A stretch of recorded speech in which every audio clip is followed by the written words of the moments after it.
All right, well, hey everybody, my name is Kent. I'm lead pastor here at Epic. Everybody at all of our locations across the city, help me give a big warm welcome to everybody who's with us today, yeah? Love you guys, so glad you're at church. It's gonna be really, really good. All right, so I've got some massive news to share with you, and I don't know any other way to do it except just to say it. Just put it out there, all right? You ready for this? Here we go. We are having a baby. What? I know, right? Next week, we're starting our 5th Epic Church location in King of Prussia. What, did you think me and my wife were having a baby? We've got 3. Like, that's the threshold of insanity. Like, I'm pretty sure we're done. So anyways, next Sunday at 10 o'clock at the United Artists Movie Theater in King of Prussia over by the mall, Epic KOP will have its grand opening. And I wanted to take a few minutes this morning and just talk a little bit about that. And also, I want to take a moment to be able to pray together about that across all of our locations. So here's the thing. First, let me remind you why. You see, we want to see every single person in the city find hope in life through Jesus. Like, he's the only one who does that. He's the one that gives real hope. He's the one that gives real life. And not just life for right here, but life for forever. And we want that for everyone. Listen, I love seeing the difference knowing God and following him makes in the life of a person.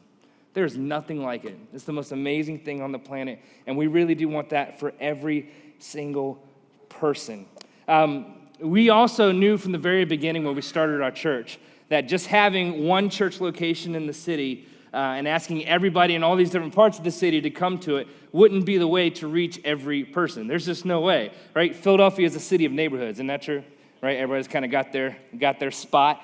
And we knew that, hey, if we're going to reach the city, then we've got to be intentional about putting locations all around the city and making it accessible. We're not just going to ask people to come to church.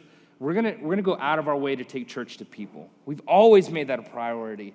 And what's interesting about this whole thing is that it's not always the easiest thing. It's certainly not the cheapest thing, and it's absolutely can be more difficult at times. But it's so worth it. Over the past 11 years, we've seen God do some amazing, amazing things. It really has been incredible. We've grown from 1 to 4 different locations around the city, and now we're on the verge of putting our very first location out in the suburbs. And I want you to know that that's actually strategic. There's some thought behind that. Here's part of it. 1, Philadelphia is bigger than just Philadelphia. Like, people who live out in King of Prussia and beyond, they all consider themselves Philadelphians. And I know you're like, they're not. But it's true. Like, people ask them where they're from, they say they're from Philadelphia. Not just that, there are thousands and thousands of people who commute in and out of the city every single day. They work in the city, but they live out in the suburbs. You work shoulder to shoulder with lots and lots of people for whom that's the case. And whenever you invite them to your church, when you invite them and say, hey, well, this place is really making a difference in my life, I think it could really make a difference in yours. Why don't you come with me? Odds are they're not going to make that drive back on a weekend. And so we're like, you know what? What are we going to do about that? What are we going to do about that? We're going to do what we've always done. We're going to take church to people. And we're going to keep putting locations all around the city, in the city, everywhere we can put a location so that we have everybody surrounded. That's the plan. Surround everyone, all right? And so that you can invite, doesn't matter where someone lives, you can invite and say, you should come to my church. And they're like, oh, no, I don't live close to you. That's okay. They're everywhere. You know what I'm saying? And then here's the other thing. There's a whole lot of people who, for whatever reason, ended up moving, have been part of Epic in the past and ended up moving out to some suburb. And King of Prussia happens to be the most accessible suburb of all the suburbs of Philly. There are 4 major highways that converge right there in King of Prussia. And so, again, what do? We take church to people. Now, what's really cool is that all those people who live out there and all the people you work with who live out there, they all now have a church location that's near them. And so I'm super excited about that, and you should be too. My hope, though, is that you would really take on the challenge of doing 2 things. Here's the first thing. I want to ask you to pray for that new church location that's happening out in KOP, and pray for the team that's going out there to go launch that next Sunday and kind of get things going. So in fact, we're going to take a moment all together and pray for them in just a second. And the second thing that I wanted to ask you to do actually comes from a story that I heard a couple weeks ago from someone on our staff team. So do me a favor, all of our locations, give it up for our worship pastor, Ron Benson, as he comes to share a story with us, yeah? So we're in the office the other day, and we're chatting, and Ron's like, hey, man, I got to tell you about this story. And he goes to tell me a story, and I'm like, oh, that's so good. You got to tell everybody that story. So here you are. Let's do this. So a little back, some context, because Kent knows this. So me and my wife actually moved to Conchi, or Conshohocken, for those that aren't locals, about a year ago, right? So for us, we're like, all right, moving to a new area, and that means new neighbors, right? So my wife is like, she's like the social butterfly. Like, we go to the park, and she gets, like, everybody's phone number. Like, oh, I got this. And I'm like, you need a background check, every one of those numbers. But, so I'm that guy, but she's, super friendly, and so she's able to connect with people. So one of our biggest hearts was just, we want to get to know all the families that are on our street. And so our next door neighbors, so we live in a townhouse, and so when we mow our lawn, right, like, a lot of people just kind of mow their section and then just, like, stop. So, like, a lot of times you'll see, like, these uncut patches of grass. But so we just started to get to know some of our neighbors, and one of our neighbors right next to us started just kind of sharing us little things, like, hey, they were going through this thing, their son is going through surgery, so stuff like that. So we were just like, hey, how do we, like, be good neighbors? And one of the things that actually we talk about here at church sometimes is the 4 nots. So we heard them say, like, hey, these things are not going well. And so it was like a red light. The pup, like, oh, like, how do we love them and show them, like, hey, like, there are people that are in their corner, even if, like, it's just a simple hi and bye. So we did that one day, and my wife just thought of this idea, was like, hey, let's invite them to church. So instead of, like, going and inviting them, she wrote them a card, right, and just saying, hey, we love you guys, if you guys ever need anything, and she put an invite card in the card and dropped it in their mailbox. And so, just like a cool little gesture, like, and so that night, me and my wife are hanging out in our backyard, and the boyfriend who lives there comes out in tears and tells us how much the card meant to them because of the things that they were going through. And it was just like God had just spoken to them, and they had no clue. And they just started to share with us all the things they were struggling with in, like, their relationship and their finance, just all the stuff. And we were like, whoa. And now when we see them, it's like when we ask, hey, how are you guys doing? They don't give us, like, that shallow answer. They feel like they can share to us their heart and what's actually they're going through. How they're really doing. Yeah, how they're really doing. So now we can pray with them. So we invited them, and we did our part. We invited them, and we're just praying that, and we're just going to keep inviting them. And one day, hopefully, they'll show up at KOP, because now I have a location that I can invite people to in my backyard. So it's been a great. Isn't that a cool story? Isn't that awesome? Yeah, very cool. So I heard that, and I was like, I think that's awesome. Like, you just never know what people are going through, right? I mean, life is just heavy sometimes, and you never know how God could use you to just be an encouragement to someone, to love someone well. I love that that's Ron and Leanne's heart. They're just those kind of people. And I was like, we should all be those kind of people. Our whole church, we should just all be those kind of people. And so here's what I thought. Here's the second thing I want to ask you to do. Man, I would love for you to just think about your circle. Just think about the people you rub shoulders with, and who is it that you can love in an uncommon way. And whether that be writing them a card or just kind of, or like Ron does, he mows their grass. Their 6 by 6 foot patch of grass. He mows it, and it's just a way of saying, hey, we're for you, and we're in your corner. If you ever need something, I'm here for you. We're going to be here for you.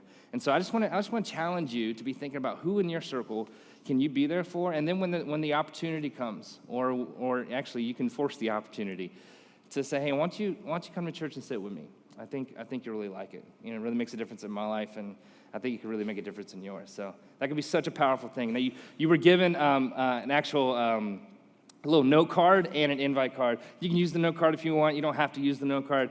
I do use the invite card and pass it along and say, hey, why don't you come check it out? I think it'd be something that you'll like. And listen, here's my promise to you, because this is a tag team effort. Man, we're going to work really hard to bring it the best we got every single time we stand up here, and to share something that doesn't feel like it's so far off or so distant, or like, man, I got to know a bunch of stuff to even be able to relate to that. No. This is a place for every single person. And so you're part of that, and you're part of bringing other people to be part of it too. And so I want to encourage you to be thinking about who in your circle you can love in an uncommon way. All right? So here's what we're going to do. I told you we're going to pray for the team that's going to KOP. So across all of our locations, if you are planning to attend the King of Prussia location, in just a moment I'm going to ask you to stand up. And here's the deal. If you're planning to attend the KOP location, you're on that team. You just don't know it yet. You should know that. All right? That's a thing. And so if you're planning to attend the KOP location, at all of our locations, do me a favor, if you wouldn't mind, just go ahead and stand up right where you are so we can pray with you and pray for you. This will be your last week wherever you're at this particular Sunday, yeah? All right, cool. And then we're going to go ahead and pray for you guys. Let's do it. God, we thank you so much just for what you're doing in our church, what you're doing in our city. And we thank you so much that you've led us to the start of this 5th location. And God, we just thank you for all the lives that have been impacted and changed because of what happens in that movie theater over by the mall in KOP. God, I thank you that there are people who are broken, who are going to walk out of that place whole.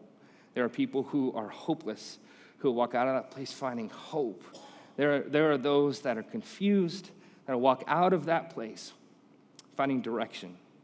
God, I thank you that you're at work, that long before anybody ever had the idea to go start a church in King of Prussia in a movie theater, you knew exactly who was going to be walking through those doors. And God, I just pray that you would bless the team. I pray you bless Justin as he leads the team and gets all of that together. And God, we just pray we'd see you do an amazing, amazing thing, just like you've done in our other locations and other churches. And we can't wait to see what you do as a result. We love you. In Jesus' name, amen. Amen. All right, come on, give it up for all those people one more time as they take a seat.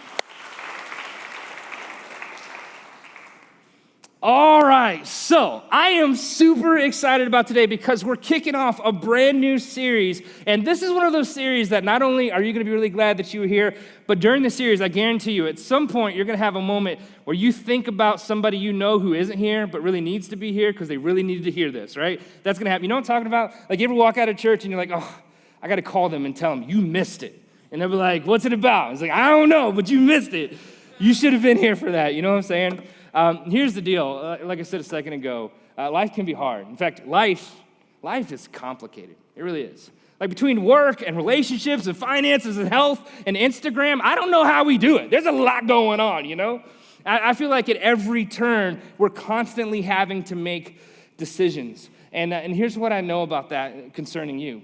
You want to get it right. I mean, it's true for me too. I want to get it right. You really do want to get it right? And you don't want to have to get it wrong before you get it right. You know what I'm saying? You know what I'm saying? Yeah, it's so true. Like, you don't want to have to learn every single lesson the hard way.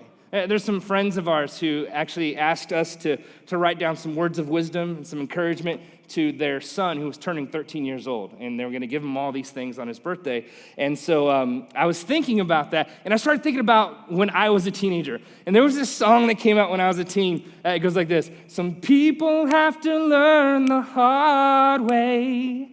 I guess I'm the kind of guy that's got to find out for myself. I have to learn the hard way. I'm on my knees and I'm crying. Now, as a teenager, I'm listening to that song and I'm like, some people, and I was like, that's dumb. Like, who are those people? Those are dumb people. I do not want to do that thing. And so I want to share with you what I wrote down. One of the things I wrote down for this now 13-year-old, I wrote, listen, some people have to learn everything the hard way. Those people are dumb. Don't be dumb. That's good advice. You know what I'm saying? Some people have to learn everything the hard way. Those people are dumb. Do not be dumb. The truth is, we want to get it right the first time, don't we? We don't want to have to get it wrong before we can get it right. And here's what I want you to know. We believe you can. We believe that you can. Over the next several weeks, we're going to talk about a single question that you can ask that answers just about everything. My hope is that this question becomes the centerpiece of all of your decision making. I hope it influences your relationships and your career. I hope it influences how you interact with people when they cut you off in traffic. I hope it influences your relationships with your kids. I hope it influences what you post online. I hope it influences how you parent, how you spouse. I hope it influences how you spend your money and everything in between. Because if you'll make it the habit of your life to ask this question, not only will it uncomplicate some of the most complex parts of your life, it also will save you the complications that come as a result of making poor decisions over and over again. The bottom line is this. This is a question that can save you time, money, years, and tears. Anybody else would like to save some of that? Anybody? Yeah, me too. Let's do this together. This morning we're going to look at some verses that are part of a letter that the Apostle Paul wrote to a group of followers of Jesus. And we're going to find this question in these verses, what he shared to these people. And so here's what you need to know first. If you are a follower of Jesus, then you should totally take this seriously, because Paul would say these exact same things to you. Absolutely. If he were here right now, he'd say these exact same things that I'm about to read. He'd say them to you. And if you're not a follower of Jesus, then you don't have to take this seriously, but you might want to, because as you're going to find out in this series, or as you're going to see, this is such a powerful, powerful question. So in this letter, Paul is actually talking to Christians, and he's talking to them about how they should live their lives. He says to them, he says, look, hey, you used to be in darkness, but now you're in light. He says, you used to go around like deceiving each other, kind of cheating your way through things. You used to mistreat other people, but now you're a follower of Jesus. That's got to stop. No, you're called to live a completely different way now. Like now you should treat people not how they treat you, but you should treat people the way your heavenly Father has treated you through Jesus, right? He says you need to know that now that you're a follower of Jesus, you're called to live a different kind of life. And then he gets super practical on them. He starts talking about lying and morality and alcohol and gets into a bunch of specifics. And I think that as he's writing this, I think he has this moment where he realizes that this is a bit of a hard sell. You know, like he's asking them to embrace a completely different kind of a lifestyle, and he's not even there. Like he's having to write all of this in a letter. And then on top of that, another thing that makes this tough or makes it difficult is that they lived in a culture that was not conducive to the kind of transparency, the kind of honesty, the kind of forgiveness, the kind of morality that Paul was trying to call them to. Sound familiar? Yeah. And so I think Paul has this moment of realization where he's like, oh, this might be too much. I'm going too fast. I think I need to slow down a little bit, and let me give them something else that might be helpful. And he kind of backs up a step, and he offers them a filter that they can run every opportunity, every invitation, and every decision through that will actually help them learn what it means to live differently, what it means to live as somebody who's in light, someone who's walked away from darkness, different than the way they did before. Listen, I think one of the things that we should take away from that is this, that being a follower of Jesus, listen, it's not like joining a club so you can get the bumper sticker and put it on your car, then that's it. No. It's so much deeper than that. Like, yes, it can happen in a moment, but what happens in that moment is so significant, so incredible, so powerful, so wonderful, that it should impact every other moment for the rest of your life. In fact, that's what happened with Paul, the one who wrote these words. Like in a moment, he had an encounter with God where he went, Paul, I don't know if you know this, Paul was like the Osama bin Laden of his day. He was like a terrorist of his day. He went around, he committed himself to jailing and murdering Christians. He had this encounter with God, and all of a sudden he became one of them, like in a day. But that encounter, that moment, it changed the whole trajectory of his life. It changed every moment of his life from that moment on. And that's the kind of life that Paul is calling these followers of Jesus to.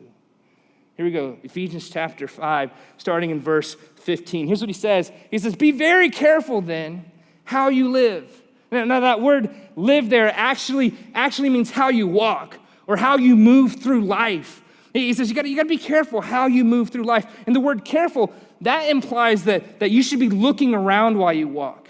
That you should be paying attention so that you don't step in something that you don't want to step in. Does that clear things up a little bit? As if like if you're not careful, there's the potential that you're going to step into something that you do not want to step in. And then he specifically says what he means here. He says, be careful how you live, not as unwise, but as wise. And so here in this verse, Paul, he equates being unwise with being careless. And he equates being wise with being careful. He says, hey, listen, as you make your way through life, as you walk through life, man, you got to be careful because if you're not, there really is the potential that you might step into something or end up in a place that you don't want to be. You got to walk through life and keep your head up. You got to look at what's going on around you. You've got to think about where you've been. You got to know where you're going, you know? He continues, verse 16. He says this, making the most of every opportunity. In other words, he's saying this, hey, listen, I don't know if you know this, but your time is limited, right? You know when you realize that your time is limited, you start to limit what you do with your time? It's true. Like your time is limited. It's your most precious commodity because you're losing it every second. So what Paul says here is, listen, I want you to make the most of every opportunity. I want you to make the most of the limited amount of time that you have. And then he tells us why. He says this, he says, because the days are evil. Here's what he means by that. He's saying, hey, you live in a time where if you were to just lift up your feet and go with the current of culture, you would end up in a place that you don't want to be. He's saying you live at a time where if you were to just pick up your feet and move with the current of culture relationally, then eventually you end up in a place relationally that you do not want to be. You live at a time where if you were to just pick up your feet and go with the current of culture financially, then eventually you're going to look up one day and you're going to wonder, how did I end up here? Paul's saying, hey, in the days that you're living in, there are currents in every part of our lives that have the potential to take you to a place or take you in a direction that you do not want to go in. And so because of that, you can't afford to be careless. You can't just go with the flow, because if you just go with the flow, that flow is going to take you someplace that you do not want to go. Verse 17, he goes on.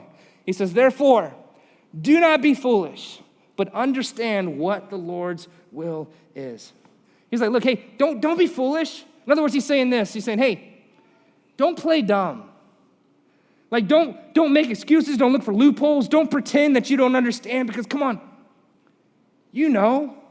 Like you know what you should and shouldn't do. You know the difference between right and wrong. You know that one thing oftentimes leads to another. And so stop telling yourself a lie, talking yourself out of something you should be talking yourself into. Stop talking yourself into things that you should be talking yourself out of. He says, come on, no, God is calling you to something better than that, to a life that's better than that. And so those are the verses that I wanted to look at. And here in these verses, at the very first part of it, we can extract or pull that question, the question that if you'll ask it is the answer to just about everything. Verse 15, here's what he says again. He says, be very careful then how you live, not as unwise, but as wise. Listen, the ultimate filter or the ultimate question for every opportunity, every invitation, and every decision in your life isn't what's the easy thing to do. It's not what did I do last time. It's not what can I get away with. It's not is it legal. That is not a good question. The ultimate filter and question for every opportunity, invitation, and decision in your life is this. What's the wise thing for me to do? What's the wise thing for me to do? In fact, let's all say that out loud together. All of our locations play along. You ready? Here we go. What's the wise thing for me to do? Now that for me part is really important, because the truth is that we're all really good at thinking about and asking what's the wise thing for somebody else to do. But sometimes we're not all that great at asking what's the wise thing for me, thinking about what's the wise thing for me to do. And so this is the question right here that we're going to spend the next several weeks asking. This is the question we're going to ask for the rest of this series, and we're going to take this question and we're going to apply it to every area of life that we can possibly think of. You know how we do. And over the next several weeks, I think that we're all going to be a little better because of it. I really do. Today, though, what we're going to do, just to kind of set us up for the rest of the series, is we're going to look at and we're going to ask this question from three different perspectives. All right, so here's the first one. Here's the first perspective on this question. In light of my past experience, what's the wise thing for me to do? In light of my past experience, what's the wise thing for me to do? Here's why this version of this question is really important. Your past is your past, not my past. And my past is my past. It's not your past. And so consequently, what may be okay for you might not be okay for me because of my past experience. For example, like you might have no problems walking through a bakery. Me, not so much. This could be a bad situation. You know what I'm saying? Like, we're different. We have different pasts. We have different tendencies. We have different issues, different challenges. And so what might be okay for you might not be okay for me according to my past. Like, here's a question I think that we all should ask. What happened last time? Like, what happened last time I went there? What happened last time I went out with them? What happened the last time I spent the night? What happened the last time I made that kind of a purchase? What happened the last time, right? The question is, so in light of my past experience, not anyone else's past experience, but my past experience, what is the wise thing for me to do? In light of what I've been through, in light of my job history, in light of my relationship history, in light of my financial history, my addiction history, in light of my tendencies, what's the wise thing for me to do? You know why history keeps repeating itself in your life financially and relationally? You know why you see the same thing happen over and over again? It's because so many of us don't ask this question. We just don't. We don't stop and say, no. In light of my past experience, what's the wise thing for me to do? Instead, we think we can do the same thing we did last time and then expect a different result. Isn't that true? And I know why. It's because you and I, we think the same thing. We think that we can manage outcomes. We think, I can handle it. Like, I know last time didn't work out so well, but this time it's going to be different, right? I know I have a tendency in relationships to fall too hard, too fast, but this time I just feel, and it's like, you felt last time too. Like, what is going on, right? And I think Paul, like through the pages of Scripture, I think he's saying to us, come on, stop playing dumb. Don't tell yourself a lie. Like, in light of your past experience, what's the wise thing for you to do? Man, if you've had history with alcohol, you probably shouldn't go out for drinks. Just like I should not go to that bakery. Do you know what I'm saying? In light of your past experience, what's the wise thing for you to do? See, we hate that, don't we? Right? You know why we hate that question? Because it makes things so clear. Like, we liked it better when it was foggy. We liked it better when it was a little fuzzy. We liked it better when everything lived in the category of, yeah, but, and I don't know, and it's probably not such a big deal. But all of a sudden now the fog lifts, the clouds part, and it's just so clear. There's so much clarity, right? Like, before it was complicated, but now you know exactly what you should and shouldn't do. Now all of a sudden, now you know exactly who you shouldn't invite, who you shouldn't call back, who you shouldn't DM. Come on. You know exactly whether you should or shouldn't buy that thing. You know exactly why it's a bad idea. You know exactly what you should and shouldn't do. Right? Anybody over this series already? You're like, this is dumb. Why are we doing this? This is a dumb series. Listen, here's the deal. If you want history to stop repeating itself in your life, if you'll ask this question and then act on it, you can change that. The second perspective we're going to ask this question from is this. In light of my current circumstances, what's the wise thing for me to do? In light of my current circumstances, what's the wise thing for me to do? So you just got married. I know you used to go out with the boys every weekend. I know you used to take all your vacation time and go on a big man trip every single summer. I know that's what you've done for years, but things have changed. You just got married. So in light of your current circumstances, what's the wise thing for you to do? Is it wrong for you to go on a man trip? No. Is it wrong for you to hang out with the boys? No. But in light of your current circumstances, what's the wise thing for you to do? You just went through or made it through a bad breakup. You just made it through a tough divorce. And you're ready for something and someone new. And you think you found them, right? You think you found them. In fact, there's actually a little bit of overlap. Like, don't look at the timeline too closely. But you kind of found them before the last thing was over.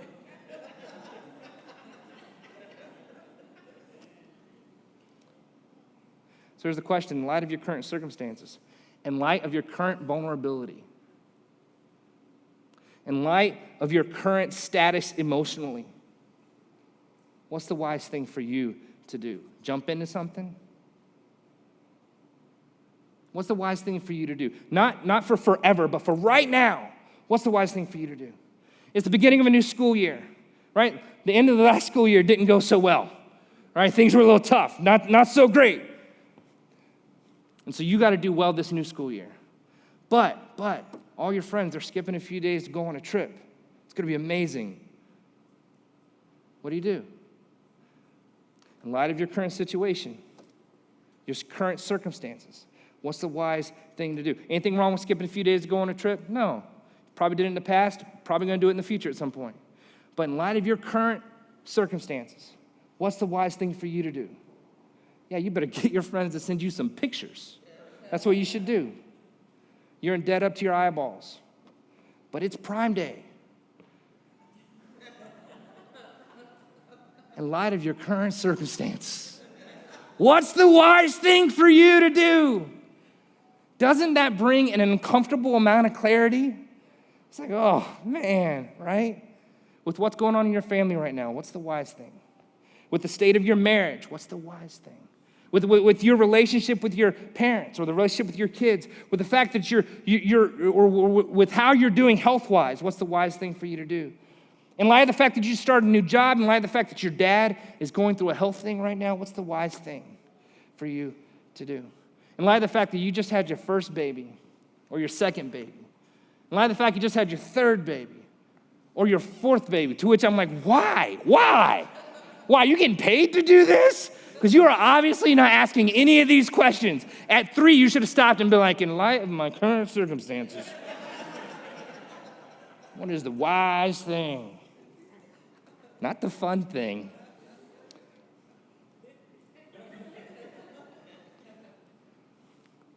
In light of my current circumstances, what's the wise thing for me to do?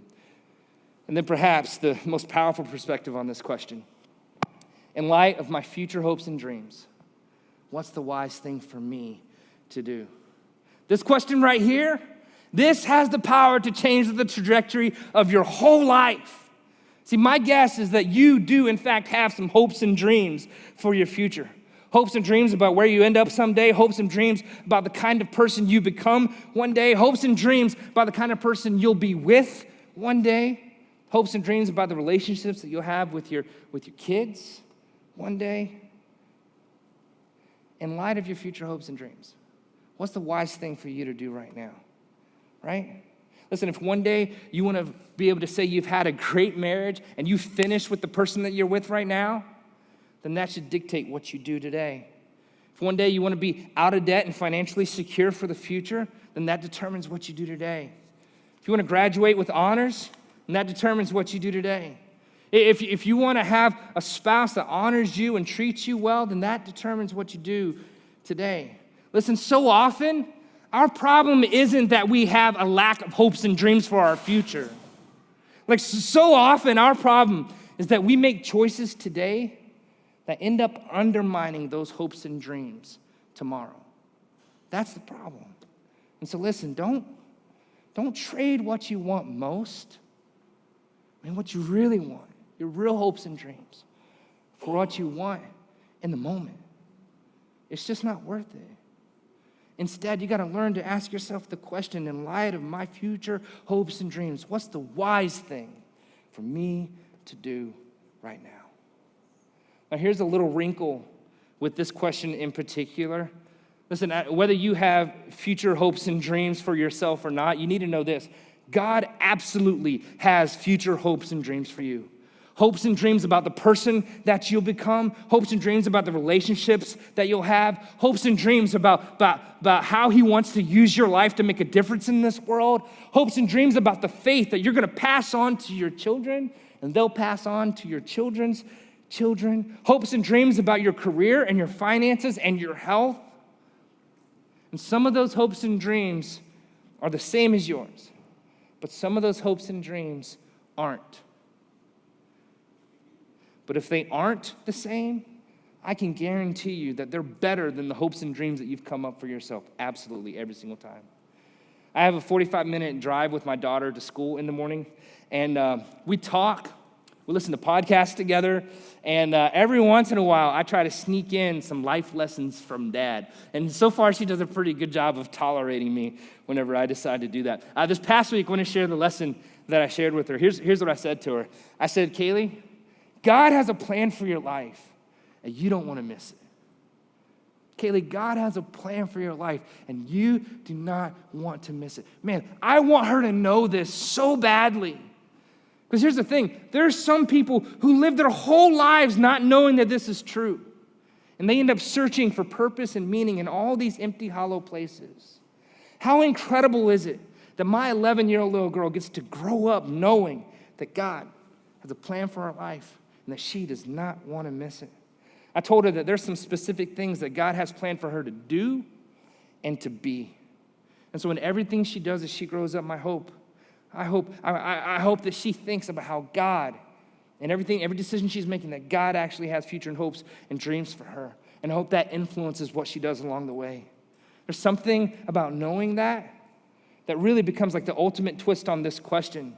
Because the wisest thing you could ever do is not to just live wisely. The wisest thing that you and I could ever do is to fulfill God's dream for our lives. Because God does, in fact, have a dream for you. And fulfilling that dream, man, game changer. That's where purpose is found. That's where meaning is found. That's where fulfillment is found. And so here's a twist on that last question. In light of the fact that God has a plan for your life and you do not want to miss it, what's the wise thing for you to do? Right? Listen, if you're a follower of Jesus, you need to know that God has hopes and dreams for your future. And he gives us so much to help us discover what those hopes and dreams are. He gives us his word as a source of truth in our life. He gives us the gift of each other so we can challenge and encourage and grow together. He gives us the Holy Spirit to live in us and help us do what we can't do on our own, to comfort us and challenge us and convict us, help us along the way. He gives us his church, a place like this where we're challenged, encouraged, to be the people that God always dreamed for us to be. Listen, God has a plan for your life. Look at me. I don't know if anyone's ever told you this. I don't care how old you are. If you're not dead, you're not done. God has a plan for your life, and you do not want to miss it. Now, if you're not a follower of Jesus, God has a plan for your life too. And some of you are like, ooh, what about me? God has a plan for your life too. But the most important part of that plan is that you would accept him as your heavenly Father and that you would make him the leader of your life, because that's where that all begins. It's in that moment of surrender where you're like, God, I need you to be the forgiver of my sin and leader of my life. I've tried leading my own life. I'm not very good at it. I'm going to trust you with that. I can't forgive my own sin. Only you can do that. I'm going to trust you with that. And there's something about that moment of transfer where you trust and say, God, I need you in my life. I want to follow you. That's just is the beginning point, the spark of something new. It changes everything. All right, so let's put it all together as we kind of start to land this plane. Here we go. In light of my past experience, current circumstances, and future hopes and dreams, what's the wise thing for me to do? And if you want to take it a step further, in light of the fact that God has a plan for my life and I don't want to miss it, what's the wise thing for me to do? Now, don't you wish you would have grown up asking this question your whole life? Don't you wish that were true? Can you imagine how different things might be for you? Right? Don't you wish you wouldn't have just asked this question but acted on it, right, from the days that you were little? Isn't it true that you'd probably be better off relationally, better off financially, better off emotionally if you would have asked and then acted on this question? Can you imagine how different your life would be? For some of you, your greatest regret in life would have never happened if you would have asked and then acted on this question. It could have saved you so much time, so much money, so many years, and so many tears. And so look at me. Everybody who's under 30, let me see you. Listen, if you could sit across the table from everyone else who's here, who's in their 30s, 40s, and 50s, they would tell you, ask this question. Many of them would say, if only I would have started this early, if only I could go back, if only I would have learned this lesson sooner, if only I could have avoided that detour, if only. The good news for them is that they can start right now. The good news for you is that you can start right now too, except you have this added bonus, this extra opportunity to get it right before you ever get it wrong. And over 20 years of being a pastor, of sitting across the table from people as they share their story. You know what I'm learning? Nobody plans to ruin their lives. No one. No one. People just don't plan not to. No one plans to wreck their lives. No one goes into their first marriage thinking about their second. No one starts out planning to go bankrupt. No one starts out planning to have a terrible relationship with their kids one day. Like, no one starts out trying to ruin or wreck their lives. No one plans to do that. They just don't plan not to. Listen, this question, this is how you plan not to. With every opportunity and every invitation and every decision that you make, if you'd ask the question in light of my past experience, current circumstances, future hopes and dreams, and in light of the fact that God has a plan for my life and I don't want to miss it, then what's the wise thing for me to do? What's the wise thing for me to do? You got to ask it. In your marriage, you got to ask this question. Honey, what's the wise thing for us to do? As a family, what's the wise thing for us to do? Listen, here's the deal. Life is complicated. It really is. And you want to get it right. We believe you can. Just ask the question and uncomplicate it. So here's your homework. We're going to land the plane with this. We don't usually give homework, but we're going to give homework this week, all right? Here's what I want you to do. For the next 7 days, I just want you to ask the question. Ask the question. I don't want you to do anything different, right? Like, I'm not asking you to make any wise decisions. Don't do that. I'm serious. I just every time you go to make a decision or have an opportunity or an invitation, just stop and just ask yourself the question, what's the wise thing for me to do? I don't want you to don't go break up with somebody, right? You're like, oh, Kent said, don't do that. Don't go change anything. Don't quit your job. Don't do that. Just this week, you just ask the question, what's the wise thing for me to do? And here's what's going to happen. You're going to learn some things. You really are. You're going to learn some things. Teenagers, you ask that question this week, and here's what's going to happen. You're going to stop and ask, what's the wise thing for me to do? Okay, I'll ask the question. And you're going to realize that your answer to that question, the wise thing for you to do, sounds strangely similar to the thing your parents have been telling you for like forever. And listen, I'm not asking you to admit it. Don't go tell them, you were right. Don't do that. Just stop and say, what do I learn because of that? I just want you to go, Just think about that. What do you learn? What do you learn about you because of that? What do you learn about your parents because of that? Yeah? Bosses, ask the question this week. What's the wise thing for me to do? And all of a sudden, you're like, it's going to sound strangely similar to what your employees have been telling you all along, right? And some of your employees are like, yeah. What do you learn from that? What do you learn about yourself? What do you learn about them? Right? Husbands, this week, ask yourself the question, what's the wise thing for me to do? And it's going to sound strangely familiar to what your wife has been telling you for a long time. In that moment, what do you learn? Wives, ask yourself the question, what's the wise thing for me to do? And if it sounds remotely similar to anything your husband has been saying for a while, that's a miracle from heaven. That's an incredible thing that even happened. Well, you should just hug him and be like, I didn't even know. Wow, I hit the jackpot. Most of you are not going to have that experience.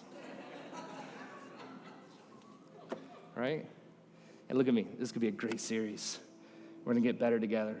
Next week, we're going to jump into this, both feet. You ready? You ready? Let's do it. Let me pray for you. God, thank you for every person here. Pray you give us the wisdom to know what to do with what we've heard and the courage to do it. In Jesus' name, amen. God bless you guys.